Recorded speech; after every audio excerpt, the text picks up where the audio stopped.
اعوذ باللہ من الشیطان الرجیم بسم اللہ الرحمن الرحیم ربی یسر ولا تعسر وتمم الخیر۔ تاریخ طبی جلد اول کا مطالعہ کر رہے ہیں۔ آج کے ایپیسوڈ میں علماء متقدمین کے جو اقوال ہیں چاند و سورج کے حوالے سے ان کو بیان کریں گے۔ ابن القوا نے حضرت علی رضی اللہ عنہ سے پوچھا، اے امیر المومنین، چاند کے اندر یہ دھبے کس وجہ سے ہیں؟ حضرت علی رضی اللہ تعالیٰ عنہ نے فرمایا، کیا تم نے قرآن میں یہ آیت نہیں پڑھی؟ فَمَحَوْنَا آیَاتَ اللیل، سورہ بنی اسرائیل آیت نمبر 12۔ رات کی نشانی کو ہم نے بے نور بنایا، پس یہ اس بے نوری کے اثرات ہیں۔ یہ روایت ایک اور انداز میں دوسری جگہ درج ہے، جس کے مطابق ابن القوا نے حضرت علی رضی اللہ عنہ سے پوچھا کہ چاند کے اندر یہ سیاہی کیسی ہے، جس کے جواب میں حضرت علی رضی اللہ عنہ نے آیت مبارکہ تلاوت فرمائی، فَمَحَوْنَا آیَاتَ اللیل وَجَعَلْنَا آیَاتَ النَّہَارِ مُبْصِرَةً، سورہ بنی اسرائیل آیت نمبر 12۔ رات کی نشانی کو ہم نے بے نور بنایا اور دن کی نشانی کو روشن کر دیا۔ عبید بن عمیر رضی اللہ عنہ کہتے ہیں کہ میں حضرت علی رضی اللہ عنہ کے پاس تھا جس وقت ابن القوا نے چاند کے اندر سیاہی دھبوں کے بارے میں سوال کیا۔ حضرت علی نے جواب دیا، یہ رات کی نشانی ہے جس کو مٹایا گیا ہے۔ رفیع بن ابی کثیرہ بیان کرتے ہیں کہ ایک دن حضرت علی رضی اللہ عنہ نے فرمایا، تم جس کی چیز کے متعلق جی چاہیں سوال کرو۔ پس ابن القوا نے کھڑے ہو کر پوچھا، اے امیر المومنین، چاند میں سیاہی کیسی ہے؟ حضرت علی نے فرمایا، اللہ تمہیں ہلاک کرے، تم اپنے دین اور آخرت کے متعلق کیوں نہیں پوچھتے؟ پھر فرمایا، یہ رات کا مٹانا ہے۔ عبداللہ بن عمر بن العاص رضی اللہ عنہ سے مروی ہے کہ ایک آدمی نے حضرت علی سے سوال کیا، چاند میں سیاہی کیسی ہے؟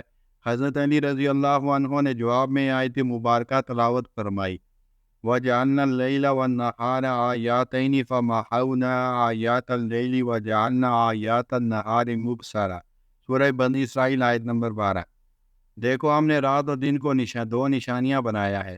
رات کی نشانی کو ہم نے بے نور بنایا اور دن کی نشانی کو روشن کر دیا۔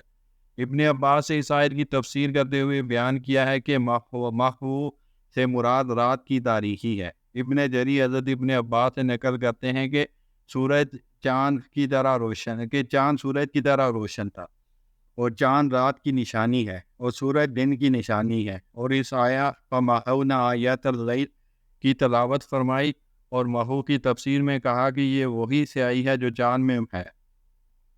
حضرت مجاہد سے بھی اس آیت کی تفسیر میں یہ منقول ہے کہ سورج دن کی نشانی ہے اور محو سے مراد وہ سیاہی ہے جو کہ چاند میں ہے۔ اس طرح اللہ تعالیٰ نے پیدا فرمایا۔ ایک دوسرے طریق میں حضرت مجاہد سے اس آیت کی تفسیر میں منقول ہے کہ دن اور رات کو اللہ تعالیٰ نے اسی طرح پیدا فرمایا ہے۔ عبداللہ بن کثیر سے اس کی تفسیر میں منقول ہے کہ رات کی نشانی سے مراد رات کی تاریکی ہے اور دن کی نشانی سے مراد دن کی روشنی ہے۔ حضرت قتادہ سے اس آیت کی تفسیر میں منقول ہے کہ ہم آپس میں گفتگو کرتے تھے کہ آیت میں محفوظ کو جو رات کی نشانی کہا گیا ہے، اس سے مراد وہ سیاہی ہے جو کہ چاند میں نظر آتی ہے، اور آیت میں مبصرہ سے مراد روشن اور چمکدار ہے۔ اللہ تعالیٰ نے چاند کے مقابلے میں سورج کو زیادہ منور اور بڑا بنایا ہے۔ حضرت مجاہد سے اس کی تفسیر میں منقول ہے کہ دن اور رات کو اللہ تعالیٰ نے اسی طرح بنایا ہے۔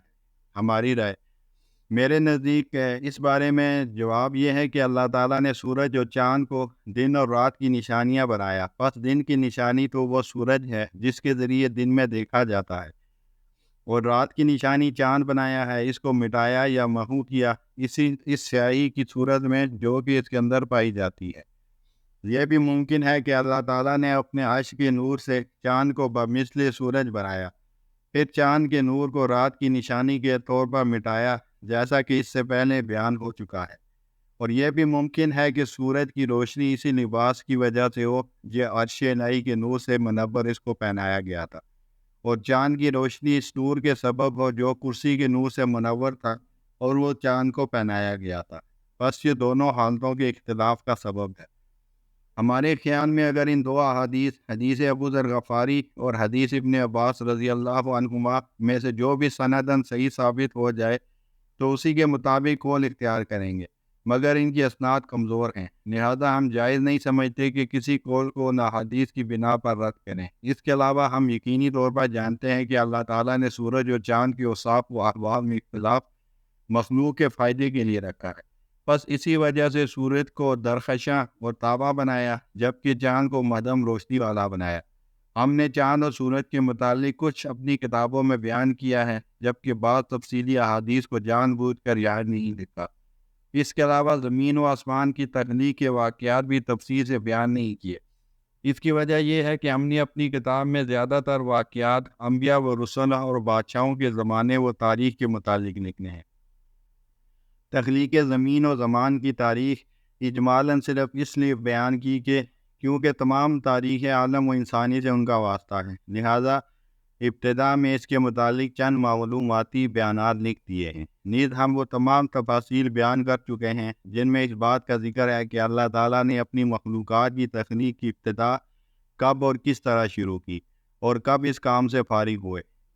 اسی طرح جب یہ کائنات تیار ہوئی تو پھر اس کے فنا ہونے کا ذکر بھی ضروری تھا۔ یہ تمام بیانات ہم نے احادیث نبی صلی اللہ علیہ وسلم، آثار صحابہ رضوان اللہ علیہم اجمعین، اقوال علماء متقدمین کی روشنی میں لکھے ہیں۔ چونکہ اس کتاب کے لکھنے کا مقصد کچھ اور ہے جس کے متعلق ہم بیان کر چکے ہیں، لہذا ہم اپنے اصل مقصود کی طرف آئیں گے، یعنی ظالم و جابر، نافرما سلاطین اور عادل اور مطیع بادشاہوں کی تاریخ، انبیاء اور رسولوں کے زمانے اور ان کے حالات وغیرہ۔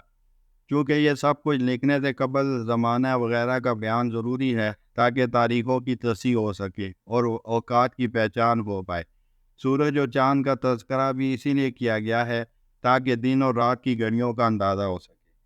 اپنے مقصد کی طرف آتے ہوئے ہم سب سے پہلے اس کا ذکر کریں گے جس کو اللہ تعالیٰ نے سب سے پہلے بادشاہت و سلطنت عطا فرمائی اور اس پر اپنے انعامات اور فضل کی بارش برسائی، مگر اس نے کفران نعمت کیا اور اللہ تعالیٰ کی ربوبیت کا انکار کیا، اس سے بغاوت کی، اس کے سامنے تکبر اور غرور کا اظہار کیا، جس کے نتیجے میں اللہ تعالیٰ نے اس سے لباس نعمت چھین لیا اور اس کو ذلیل اور رسوا کیا۔ اس کے بعد اس کے پیروکاروں کا ذکر ہوگا جن پر اللہ تعالیٰ نے عذاب نازل فرمایا اور انہیں اسی کا گروہ قرار دیا اور ذلت و رسوائی کا توق اس کے گلے میں پہنا دیا، جبکہ ان کے مقابلے میں اللہ تعالیٰ کے مطیع و فرما بردار انبیاء و رسل اور سلاطین کا ذکر خیر بھی ہوگا انشاءاللہ تعالی۔ وآخر دعوانا الحمد للہ رب العالمین۔